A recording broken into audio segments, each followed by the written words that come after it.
Shalom, selamat pagi Bapak Ibu Saudara-saudara yang dikasihi oleh Tuhan Yesus. Selamat berjumpa kembali pada pagi hari ini dalam sebuah persekutuan yang indah di dalam Tuhan. Kita akan mendengarkan firman Tuhan, maka mari terlebih dahulu kita berdoa.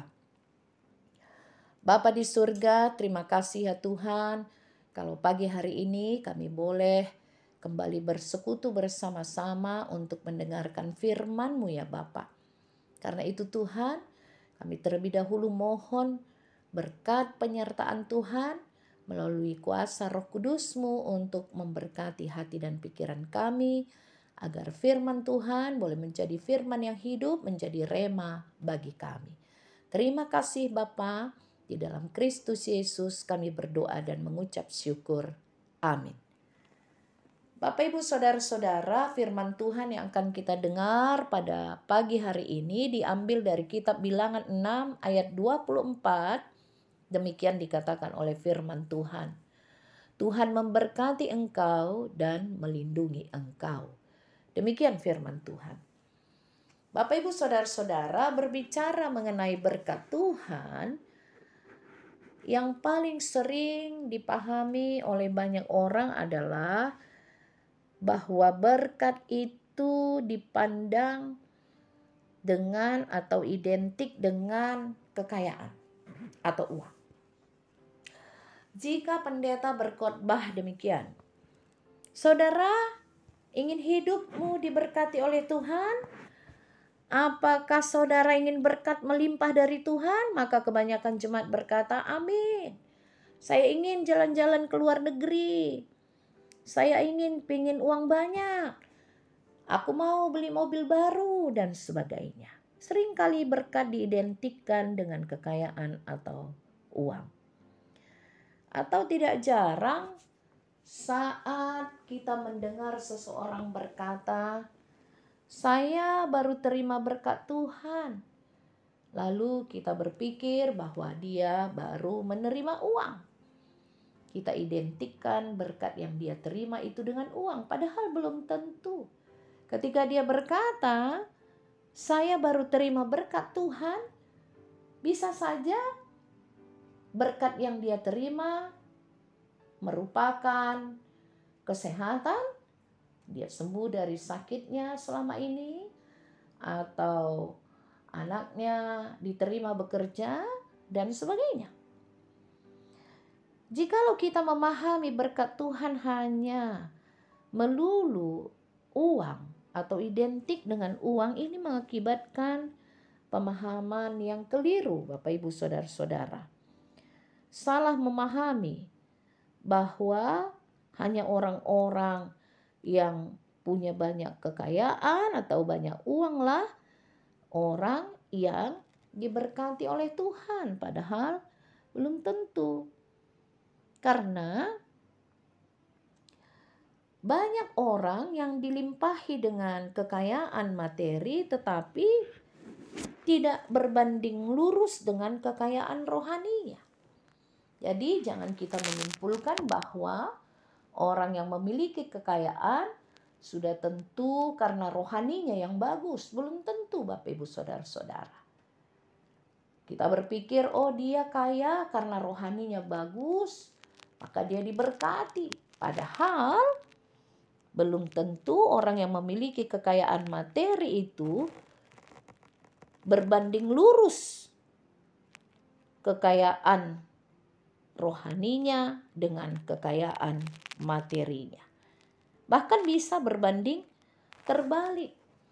Karena itu janganlah kita memandang bahwa orang-orang yang diberkati itu adalah orang-orang yang memiliki uang saja atau kekayaan. Karena berkat Tuhan tidaklah selalu identik dengan kekayaan, tetapi bisa berarti juga hal-hal yang lain. Seperti apa misalnya? Yaitu berkat kesehatan, kedamaian, bahkan terlebih lagi berkat keselamatan yang diperoleh dari Tuhan Yesus Kristus. Itulah berkat yang luar biasa. Karena itu Mari coba kita mengingat sebuah pujian dengan syair yang indah yang bunyinya demikian, Bapak Ibu Saudara-saudara. Berkat Tuhan mari hitunglah, kau kan kagum oleh kasih-Nya. Berkat Tuhan mari hitunglah, kau niscaya kagum oleh kasih-Nya. Ya Bapak Ibu Saudara-saudara, berkat Tuhan yang kita terima, kalau kita mencoba menghitungnya tidak bisa terhitung. Karena setiap detik Tuhan memberkati kita. Setiap waktu Tuhan memberkati kita. Di dalam sepanjang kehidupan kita, mulai dari sejak kita lahir sampai saat ini. Itu sebabnya berkat Tuhan seharusnya bisa membawa kita atau seseorang lebih mengasihi Tuhan Yesus dan tenang dalam menghadapi hidup. Karena apa? Karena mengetahui bahwa berkat-berkat Tuhan pasti akan tercurah di dalam kehidupan setiap orang yang percaya kepada Kristus. Bukan karena uang, tetapi karena penyertaan Tuhan. Karena itu, orang yang melihat berkat Tuhan hanya memandangnya dari segi berkat uang saja, maka hidupnya pasti sering merasa susah. Karena kalau dia tidak punya uang, dia tidak bisa mengucap syukur. Dia tidak kagum kepada Tuhan. Maka susah terus hatinya. Tetapi sebaliknya, orang yang memandang berkat Tuhan melampaui uang atau persepsinya bukan hanya karena keuang, hidupnya akan penuh dengan ucapan syukur. Karena itu Bapak Ibu Saudara-saudara, mari kita mengingat apa yang dikatakan dalam Mazmur 40 ayat 6. Banyaklah yang telah kau lakukan, ya Tuhan Allahku. Perbuatanmu yang ajaib dan maksudmu untuk kami. Tidak ada yang dapat disejajarkan dengan Engkau. Karena itu aku mau memberitakan dan mengatakannya, tetapi terlalu besar jumlahnya untuk dihitung. Aku mau memberitakan dan mengatakannya, tetapi terlalu besar jumlahnya untuk dihitung. Itu kata pemazmur. Bapak Ibu Saudara-saudara. Itu kalau kita berbicara tentang berkat Tuhan. Nah, kalau kita berbicara tentang perlindungan Tuhan bagaimana? Kalau kita ingat hampir di sepanjang tahun 2019 di berbagai wilayah Indonesia kerap diguncang oleh gempa bumi. Saat terjadi gempa, orang-orang langsung panik dan berusaha menyelamatkan diri karena ketakutan.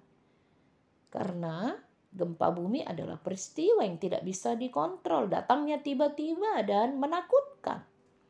Tetapi sebenarnya bukan hanya gempa bumi yang membuat hidup seseorang menjadi was-was, tidak tenang. Ada banyak peristiwa-peristiwa dalam kehidupan ini yang dapat membuat kita was-was dan khawatir, Bapak Ibu Saudara-saudara. Kalau kita mengingat di tahun 2020, dunia dihebohkan oleh virus COVID-19. Bagaimana semua orang merasa takut, bahkan tertekan jiwanya. Lalu jatuh ke dalam putus asa dan melakukan tindakan-tindakan di luar pemikiran manusia. Bahkan ada yang bunuh diri. Agak tenang ketika virus COVID-19 waktu itu sudah mereda di tahun 2021. Tetapi kemudian apa yang terjadi? Kita dihebohkan lagi dengan virus Omikron. Bahkan bukan hanya virus, bakteri-bakteri, sakit penyakit yang lain, demam berdarah dan sebagainya. Belum lagi tentang pergumulan hidup, masalah relasi dalam keluarga, hubungan kita dengan orang lain, teman-teman kita. Ada yang gelisah akan masa depan, atau ada yang mengalami sakit penyakit, kondisi ekonomi dan sebagainya.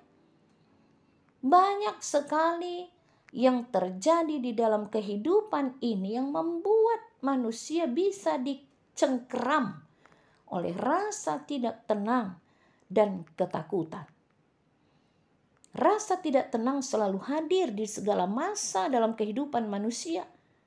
Itu kalau kita melihat juga di dalam Alkitab sejak zaman Perjanjian Lama sampai kepada zaman Perjanjian Baru. Tetapi satu hal yang kita tahu, bahwa orang yang hidupnya diserahkan ke dalam tangan Tuhan, yang selalu percaya akan kedaulatan Tuhan, maka dirinya akan bisa tenang. Karena dia percaya Tuhan pasti melindunginya. Memang tidak ada yang bisa menjamin ketenangan hidup Bapak Ibu Saudara-saudara, kecuali Tuhan Allah di dalam Kristus Yesus. Setiap hari kita pasti akan diperhadapkan dengan berbagai macam persoalan, berbagai ketidakpastian yang dapat membuat kita menjadi tidak tenang. Namun yang harus kita ingat adalah setiap hari yang kita jalani pasti ada Tuhan di dalamnya yang menemani kita. Itu kalau kita benar-benar sungguh-sungguh meyakini bahwa Tuhan Allah adalah Tuhan yang berkuasa. Kalau kita punya iman, kita pasti akan tetap tenang karena kita percaya Allah memegang seluruh kendali di dalam kehidupan kita. Sebab dikatakan dalam Yesaya, sebab biarpun gunung-gunung beranjak dan bukit-bukit bergoyang, tetapi kasih setiaku tidak akan beranjak daripadamu, dan perjanjian damaiku tidak akan bergoyang, firman Tuhan yang mengasihani engkau. Karena itu percayalah kepada perlindungan Tuhan Allah dalam Kristus Yesus. Percayalah kepada Tuhan Yesus yang akan menganugerahkan kepada kita ketenangan, damai sejahtera yang diberikannya di dalam hati kita. Karena itu kita harus berpegang selalu kepada tangan Tuhan, karena ketenangan sejati dan perlindungannya hanya kita dapatkan di dalam Tuhan kita, Yesus Kristus. Amin. Kita berdoa. Bapa di surga, terima kasih untuk firman-Mu pada pagi hari ini ya Bapa, bahwa Tuhan pasti memberkati kami dan melindungi kami, anak-anak-Mu, umat-Mu yang senantiasa percaya kepadamu ya Bapa. Karena itu kami patut bersyukur untuk semua hal yang terjadi dalam kehidupan kami, di dalam anugerah, penyertaan, dan kasih setia-Mu ya Bapa. Terima kasih Tuhan Yesus. Terpuji nama Allah Bapa di dalam Kristus Yesus kekal selama-lamanya. Amin.